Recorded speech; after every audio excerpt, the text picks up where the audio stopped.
Hello everyone, Grand Harrier here with you once again for another replay rundown. Today we're going to be taking a look at a matchup between one of the tier 1 super threats, heroes, versus a deck that's kind of low-key really good, and especially so if people don't know how to play against it, and that's Crystal Beast. Now, Crystal Beasts have received probably one of the most pushed skills in recent Duel Links history, generating a ton of resources. And while the deck does have a couple choke points, it also has the ability to play through them with a skillful duelist. And again, you're up against somebody who maybe doesn't know exactly where you need to hit. They have the ability to clear the board and or easily go for a large OTK strategy. Why don't we go ahead and head on in and see some of that in action. This particular match comes from the Battle Phase Revival. I had the pleasure of partaking and participating in casting some of those matches, and it had a ton of really good players. Let's go ahead and take a look right here, right now. So we have Bibi at the top. We got pump.fun at the bottom. Crystal Beast player is going first here. Now here is one of the choke points. Now when the Crystal Beast player activates Golden Rule, they're going to summon out the Ruby Carbuncle. If the Carbuncle resolves, it's going to be able to summon the other Crystal Beasts that are in the spell and trap zone. However, it should be noted that if they have not committed to their normal summon yet, they can normal summon Link Off, which will get rid of the Golden Rule, and generally you're going to add either Golden Rule and Crystal Beacon or Crystal Bond, which can also search Crystal Beacon in theory. Let's go ahead and see what we do here. We do get negated. Rainbow Dragon, gonna grab us a Topaz Tiger. Going for a Link 2 Brute Enforcer. Crystal Bond adding a copy of Cobalt Eagle here. Going for another Crystal Beast in the back row. Another Crystal Beast Rainbow Dragon.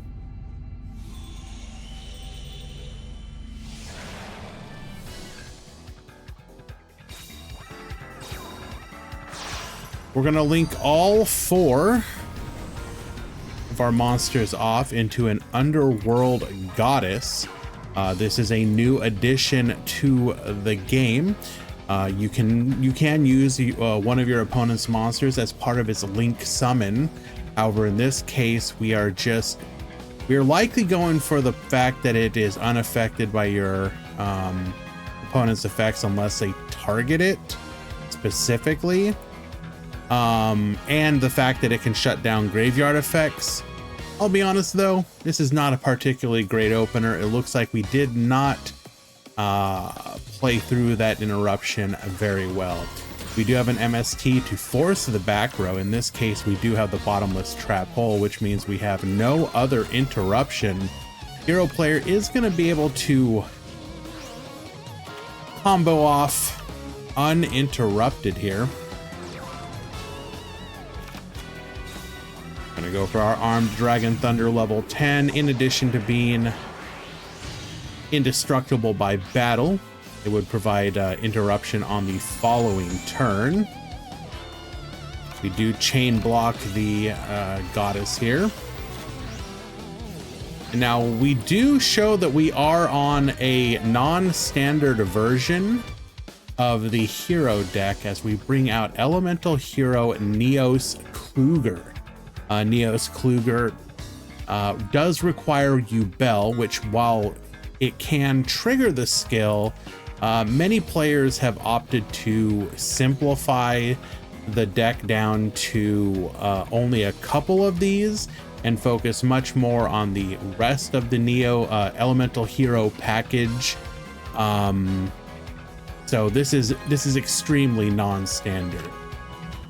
We do generate a ton of advantage here, setting 1, and our opponent knows what's gonna happen, so they will scoop it up. So right off the bat, we're down 1. Let's see if we can bring it back. Not a lot we could have done there, to be honest. Perhaps if we had gone for the crystal beacon instead of the crystal bond.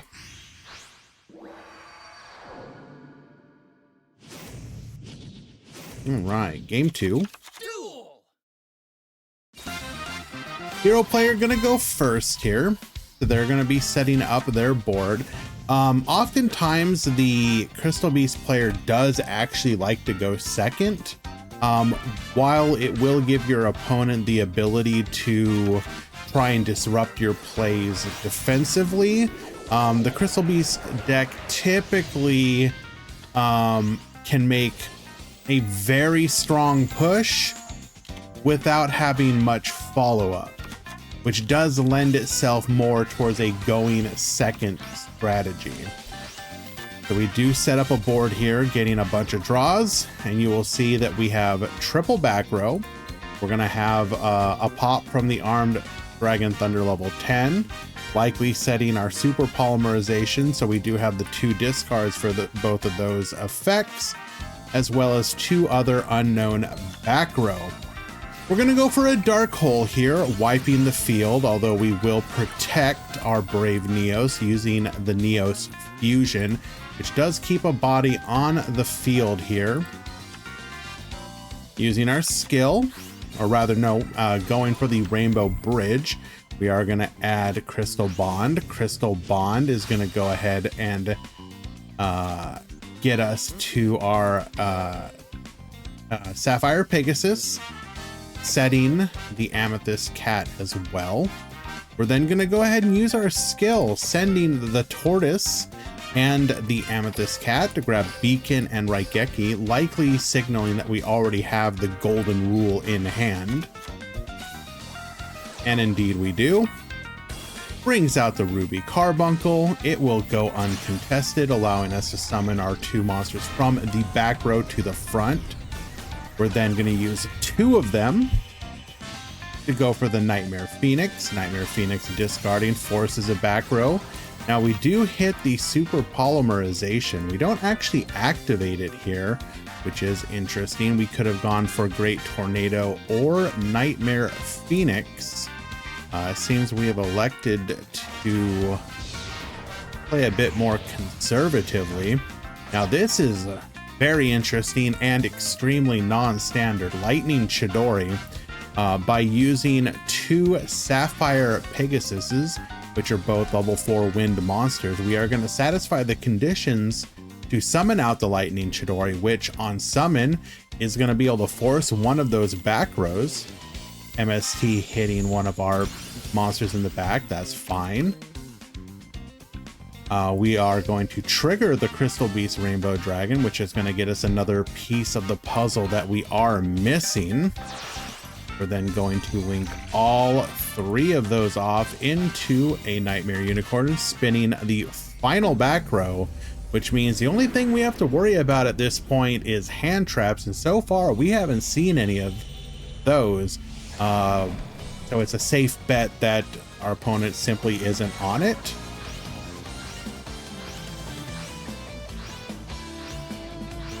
We're gonna go ahead and bring out our ultimate crystal Rainbow Dragon Overdrive, and because we have banished all the different unique Crystal Beast monsters, 11,000 attack will easily OTK over our opponent's Brave Neos.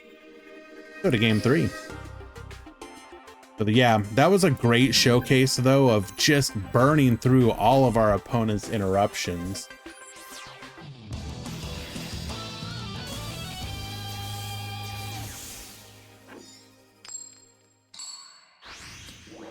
Game number 3. Duel. And once again, the Crystal Beast player going second. Said before, that's where you want to be in most of these matchups. Hero player, we're going to go ahead and emergency call for Stratos for our Neos. We're then going to activate our skill, getting the Armed Dragon Thunder level 10 to the field. Goes for the polymerization here. We're going to generate some advantage off of the Liquid and the Sunrise. Miracle Fusion into the Neos Kluger. Only one back row, so we are on significantly less potential disruption here. We have the pop. We potentially have a super poly in the back row, although as we have seen in many of the hero strategies, and to a lesser degree the Salamangreat strategies, oftentimes if you draw into something like a Hallowed Life Barrier or a Rainbow Life, you can simply set that in the back row to ensure that you survive for the next turn push. Book of Moon on the Armed Dragon is going to remove one of those interruptions, activating our skill to grab a Crystal Bond and Golden Rule. We're going to go ahead and dump two of our Crystal Beasts there, bring back the Ruby Carbuncle. Two Crystal Beasts to the field. Going once again for the Nightmare Phoenix. We're going to force the back row, and sure enough, it is a Hallowed Life Barrier. We will not be getting lethal this turn, so we're in a bit of an awkward situation because defensively, we can't set too terribly much up. Potentially we can get to our ultimate Crystal Beast Rainbow Dragon, which is like a quick effect board clear.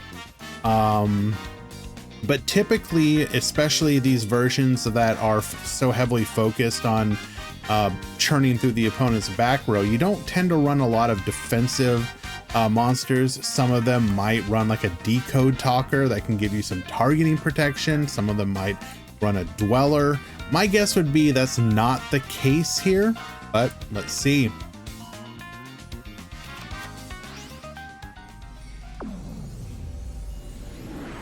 We do spin the Neos Kluger.